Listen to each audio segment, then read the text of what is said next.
우리가 어제 말씀을 통해서는요, 베드로가 그 성도가 가져야 하는 거룩함에 대해서 이야기하여 주었고요. 그리고 계속되어지는 말씀 통해서 오늘 말씀은요, 그렇게 거룩함을 안고 살아가는 거듭난 사람들, 성도라 불리는 그 하나님의 백성들이 과연 오늘 이 시대를 살아갈 때에는 무엇을 위하여 우리가 살아가야 할까라는 그러한 고민들을 오늘 베드로전서 2장 1절에서 10절까지의 말씀은 전해주고 있습니다. 성도로 살아갈 때 우리들은 무엇을 위해서 살아가야 하겠습니까? 우리가 어떻게 살아가야 정말로 참된 성도의 모습으로 살 수가 있을까요? 오늘 말씀은 그것에 대해서 한 두 가지 정도로 설명을 해 주고 있습니다. 첫 번째로 그것은 1절과 3절까지의 말씀에 나와 있는 내용인데요. 제가 먼저 읽어 드리겠습니다. 그러므로 모든 악독과 모든 기만과 외식과 시기와 모든 비방하는 말을 버리고 갓난 아기들 같이 순전하고 신령한 젖을 사모하라. 이는 그로 말미암아 너희로 구원에 이르도록 자라게 하려 함이라. 너희가 주의 인자하심을 맛보았으면 그리하라. 아멘. 첫 번째 것은 바로 말씀으로 살라라고 이야기하여 주고 있습니다. 성도가 이 땅에서 살 때 말씀으로 살라. 이 말씀으로 산다라는 것은 무엇을 의미할까요? 이것은 1절 말씀에 나온 대로 모든 악독과 모든 기만과 외식과 시기와 모든 비방의 말을 버리고, 인간의 말의 실수들을 다 버리고 육체적으로 가져서 육체적으로 실수해야 하였던 가장 쉬운 말이라는 것에 기준을 두어 그러한 것들을 다 버리고라고 설명합니다. 그럼 그것을 버린 후에 어떻게 해요? 2절에 나온 대로 갓난 아기들 같이 순전하고 신령한 젖을 사모하라. 우리 어린 아기들이 엄마의 젖을 찾는 것과 같은 그러한 모습들처럼, 그러한 현상처럼 순전하고 신령한 젖, 바로 하나님의 말씀을 사모하는 사람이 되라라고 그렇게 가르쳐 주고 있습니다. 세상의 것들에서 내가 말을 얻는 그러한 모습이 아니라 그것의 모습이 이제 영적인 모습으로 붙잡힌 바 되어 변화되는 그러한 삶에 이르라라고 설명해 주는 것입니다. 이 말은 실수를 낳기 때문에 항상 우리들이 할 때 말 한마디도 굉장히 조심해서 해야겠지요. 이 말의 실수가 크다라는 것은 뭐 우리들이 너무나도 잘 아는 사실 아닙니까? 그래서 한 번을 말하더라도 두 번, 세 번, 네 번 생각해보고 말하는 것이 얼마나 중요한지는 뭐 세상에 사는 분들이면 누구든지 다 잘 알 것입니다. 그런데 그리스도인 하나님을 믿는 성도 그 백성들은 어떻게 해요? 말이라는 것이 아니라 이제는 하나님의 말씀에 붙잡힌 바 되어 살아갈 수 있는 사람들이 되는 것, 이것이 필요하다라는 것입니다. 그들에게는 왜 이것이 필요합니까? 3절은 그것을 이렇게 말합니다. 너희가 주의 인자하심을 맛보았으면 그리하리라. 영적으로 성숙된 사람들의 모습이 어디서 드러납니까? 바로 하나님의 말씀을 경험한 자, 하나님의 말씀이 자신에게 맛보아진 그러한 인생이 된 사람들, 그 말씀의 그 깊이 있는 은혜를 아는 사람, 그것들을 경험한 사람들은 그렇게 살아갈 수 있다라고 설명합니다. 하나님의 그 인자하심이 가득 담겨 있는 그 하나님의 말씀을 내 몸으로 경험한 사람들, 하나님의 말씀이 내 인생 가운데 어떻게 역사되었는지, 주님의 말씀이 나에게 어떠한 영향을 미쳤는지를 내가 온몸으로 제대로 경험한 사람들은요, 절대로 말에 대한 실수, 모든 악독과 기만과 외식과 시기와 비방의 말을 할 수 없다라는 것이 바로 베드로의 가르침이었던 것입니다. 말씀에 붙잡힌 자 되어 살아가는 것, 이것이 우리 믿는 이들에게는 너무나도 중요한 것이지요. 사도 바울도 고린도전서 3장 2절을 통하여서 그가 고린도 교회의 사람들을 양육할 때 하나님의 말씀으로 내가 너희를 양육하였다라고 선언합니다. 내가 너희를 젖으로 먹이고 밥으로 아니하였노니, 바울의 고백이 무엇입니까? 하나님의 말씀으로 내가 너희를 양육하였다. 내가 너희를 길렀다. 하나님의 말씀으로 내가 너희에게 복음을 전하였다라고 설명하지 않습니까? 그 젖으로 하나님의 말씀으로 우리가 그 사모함으로 나아가고 붙잡힌 바 되어 우리의 삶을 드려야 한다라는 것. 이것은 실제로 이 세상을 살아가는 모든 하나님의 거룩한 백성, 성도들에게 필요한 그러한 삶의 모습들이 아닌가 싶습니다. 그렇다면 두 번째는 어떠한 삶의 모습을 던져줄까요? 두 번째 말씀은 바로 4절로부터 10절까지 나와 있는 말씀인데요. 4절을 먼저 보겠습니다. 사람에게는 버림바가 되었으나 하나님께는 택하심을 입은 보배로운 산돌이신 예수께 나아가. 예수 그리스도가 보배로운 산돌이다라고 베드로는 설명합니다. 살아있는 돌, 살아있는 돌이, 여러분들 살아있는 돌을 보신 적 있습니까? 저는 살아있는 돌을 본 적이 없습니다. 근데 예수님이 살아있는 돌이랍니다. 일반적으로 우리가 생각할 때 돌이라 함은 죽어 있는 그 자체라고 생각을 하지 않습니까? 고체로 된 그냥 그런 생명이 없는 것이라고 생각할 때가 많습니다. 그런데 베드로는 예수 그리스도는 살아있는 돌이다라고 설명을 하고 있습니다. 생명이 없을 것 같은 그곳에 생명이 있는 그 존재, 그것이 바로 예수님으로 표현되어졌습니다.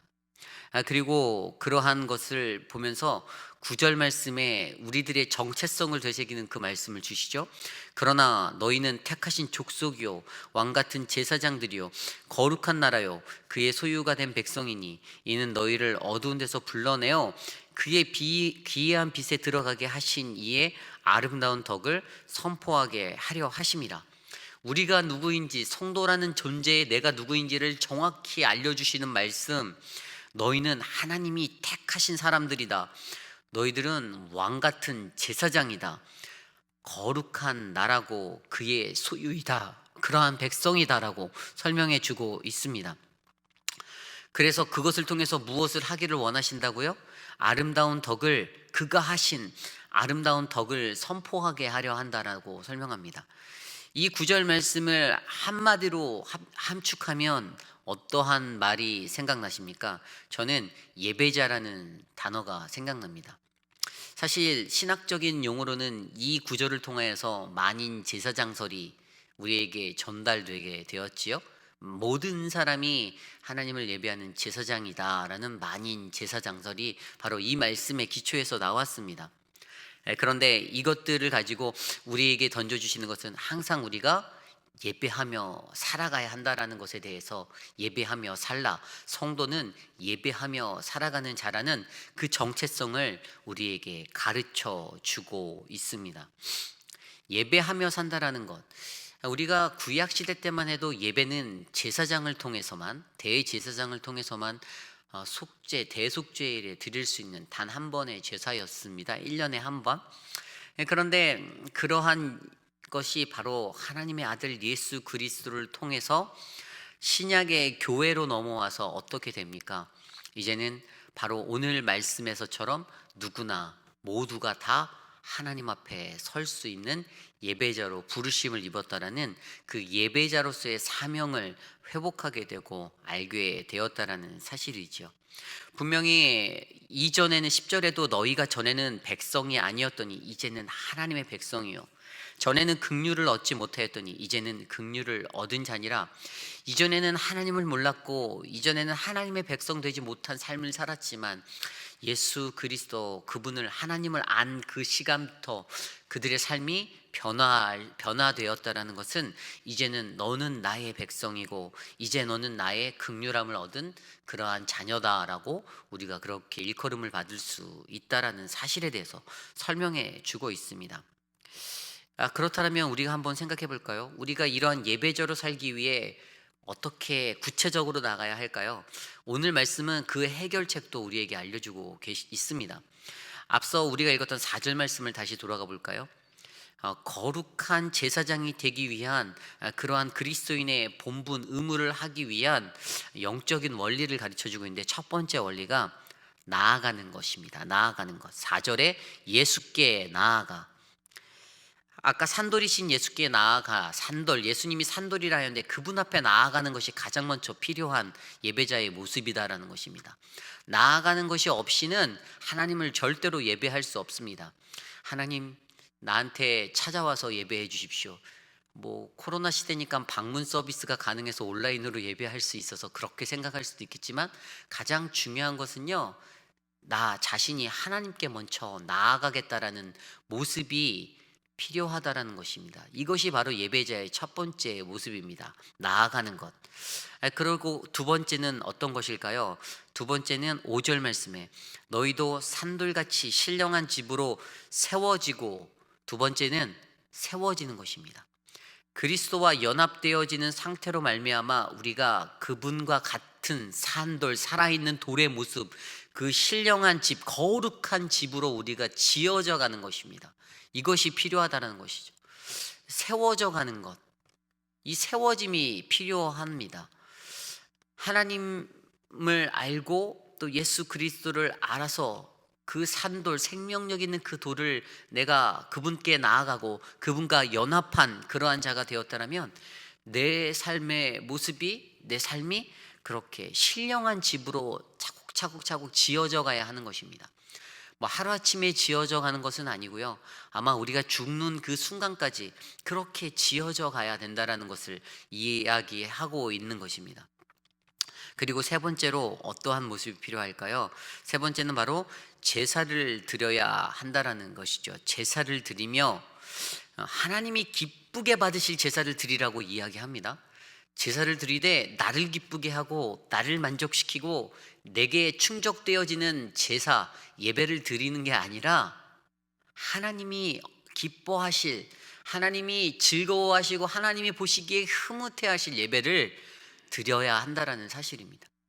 많은 사람들이 예배를 드리면서 예배가 형식화가 되고 예배가 내 몸에 그냥 습관처럼 되어버렸을 때 그 예배는 그냥 나의 삶의 일상이 되어버릴 때가 많습니다. 그런데 그 안에서 가장 강조되어야 하는 것은 내가 드리는 그 예배 안에서 하나님이 이 예배를 기쁘게 받으실지 받지 않으실지를 생각하는 것, 그것에 대해서 고민해 보는 것이 필요하다는 것이죠. 창세기에 나온 대로 하나님이 가인과 아벨의 이야기를 통해서 우리에게 말씀하여 주셨지 않습니까? 왜 가인과 아벨 가운데 누구의 예배는 받고 누구의 예배는 받지 않으셨습니까? 하나님은 그 중심을 들여다보시고 하나님은 그 중심을 아시기에 우리에게 그분이 기뻐하는 제사, 그 예배를 받기 원하신다라는 사실입니다. 가인과 아벨이 동일하게 예배를 드렸다라고 합니다. 그런데 그들의 예배는 한 명은 성공한 예배, 한 명은 성공하지 못한 예배가 되었던 사실, 우리가 말씀을 통해서 그것을 너무나도 잘 알듯이 하나님께 어떠한 예배를 드리겠는가라는 그 마음의 자세, 이것들이 바로 우리에게 필요하다라는 사실이지요. 그래서 그러한 모습을 위해서 우리는 신령한 제사를 드려야 한다라는 것입니다. 마지막으로 어떤 모습이 필요할까요? 바로 제사장이 되는 것이 필요하다라고 설명하고 있습니다. 신령한 제사를 드릴 거룩한 제사장이 될지니라. 결국에 성도로 부르심을 받은 그 한 사람, 예배하며 살라라고 그렇게 지음받은 우리들은요, 결국에는 하나님의 거룩한 제사장이 되어 우리의 삶을, 우리의 시간을 드려야 합니다. 제사장은 레위 지파에서 선택받은 사람들에 한해서 이스라엘 백성들 가운데 세워졌던 존재입니다. 하지만 그 모든 휘장이 찢겨진 상태에서 예수 그리스도로 말미암아 우리를 구원하신 그 하나님의 기쁨과 감격으로 말미암아 그분의 보혈로 말미암아 이제는 우리 모두가 누구나 하나님을 예배할 수 있는 그 제사장으로 부르심을 받았고, 그러한 우리들은 하나님 앞에 거룩한 제사장이 되어 나의 인생 가운데 하나님을 예배하며 살게 창조되었다라는 사실입니다. 사도 바울도 이러한 모습을 통해서 고린도전서 12장에 교회의 구성원들은 바로 예수 그리스도를 머리로 하고 그의 몸에 각각의 지체가 되어야 한다라고 그렇게 설명하며 나아갑니다. 결국에 우리의 머릿돌 되신 예수 그리스도, 우리의 반석이 되신 예수 그리스도, 그분의 기초를 통해서 우리가 하나님의 성전을 이루고 하나님을 예배하는 거룩한 몸된 교회가 되어야 한다라는 사실을 오늘 말씀을 통해서 우리에게 던져주고 있습니다. 예수 그리스도에 대해서 어떻게 설명하고 있습니까? 7절 말씀에 보면, 그러므로 믿는 너희에게는 보배이나 믿지 아니하는 자에게는 건축자들이 버린 그 돌이 모퉁이의 머릿돌이 되었다라고 설명합니다.